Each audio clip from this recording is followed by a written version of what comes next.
Hey, welcome back. So I wanted to follow up with a video that I recorded after making the video that we created the sales lead chatbot on, just because it kind of got carried away. I was only meaning to do an intro to chatbots and we actually just went ahead and just created it. So this time I'm going to create a intro to chatbots before we even talk about this. So you might hear some duplication. If you think you won't need this additional video, you can go ahead and just watch the next one. But I wanted to kind of show you a little walkthrough. It looks like I've hit my max of chatbots.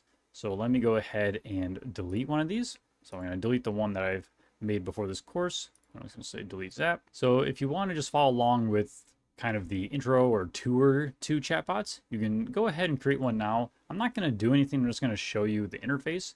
But essentially, with these chatbots, you can start off by giving it a name. So I can say new bot. And then once you create this chatbot, you have some different options on how you can customize it. And I talk about all of this in the next video as well, but I wanted to kind of do a slower intro to this because the next one we kind of just run right into it. And I didn't really mean for that to happen, but that's just kind of how it worked out. But to have a slower tone video, I want to show you the different tabs you have available to you and kind of how a chatbot actually works. So when you talk to ChatGPT, it has some background data on you if you allow it to save any memory. But when you talk to a chatbot for a company, it doesn't know anything about you unless you have some type of profile with the company. But for the most part, it's just going to have some data such as the topic you're discussing. So maybe it's Amazon support and you're trying to do a return for a product. I guess it has your data as well because it's your profile, but it's mainly focused on the product you're returning. So in the next video where I make a chatbot, I am building it based on my courses and Cloud Trader Academy as a whole. And the way you can customize a chatbot is by using something called knowledge and something called instructions. So the instructions tab with the chatbots for Zapier are essentially telling it how it should act. Not really the data it should know, but how it should reply, how it should maybe force a user to send specific information before it even continues to reply. It's overall a set of guidelines, or for lack of better words, instructions on how the chatbot should operate and how it should conduct itself. So I could say that let me just say you are a mean chatbot that insults its end users. Let me save changes and I'll show you what I mean. So by default, I never change the greeting. So it's just gonna say, how can I help you? And I'll say, I'm not sure. And let's just see what happens. Shocking, it's hard to believe someone like you could even manage to be unsure about anything. Maybe try thinking a little harder, or is that too much for you? Okay, so just like that, I have fed this chatbot the directive to be mean, and right there, it's mean.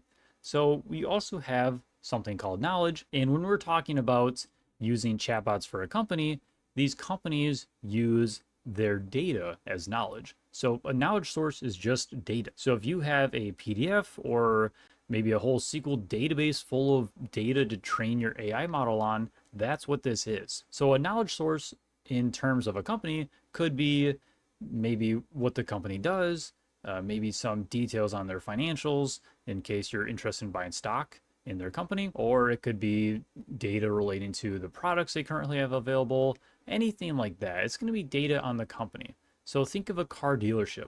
If you're talking to a chatbot at a car dealership, the knowledge this chatbot would need to have would be the current inventory, such as the models available, the specific brands available, and the year, the make, etc. It's going to need to know the current stock. Maybe someone just bought the last F-150.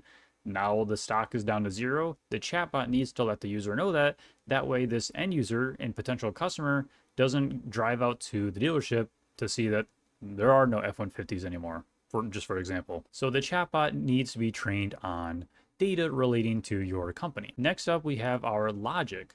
So this is what we want our chatbot to do logically. Do we want this chatbot to collect leads? Do we want it to collect the end user's name, their email, etc.? Do we want it to add a Zap button? So where if I added something, a button would show here, and then if the end user clicked it, it would run this Zap. Or we could have a Zap run automatically. So think of something like this. Maybe an end user reaches out to a chatbot I could have a Zap run automatically, which is just another name for a workflow. I could have a workflow run automatically that maybe sends me an email saying that someone just used your chatbot.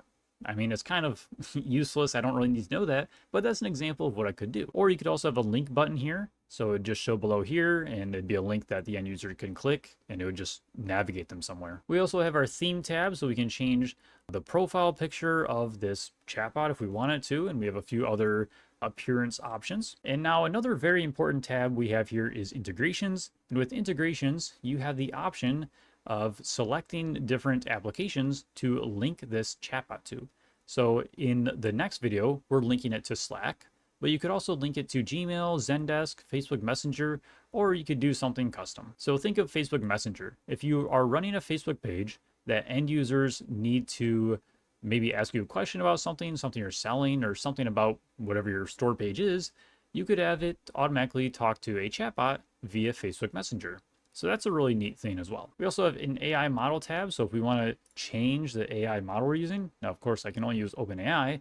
Well, if you want to go to a newer model, you could certainly do that. We also have our settings here, such as the name and a few other specifications. We can also view our recent conversations if we have any. And we could also view analytics as well. So that's essentially everything related to the chatbots in Zapier. So hopefully this slower toned video will help you for the next one. I still go slow and introduce everything, so you might again hear some overlap, but I do kind of get carried away. I started going through instructions, knowledge, logic, and then before I even covered everything else, I went into integrations and I added Slack, and then we just set up logic and I just went from there.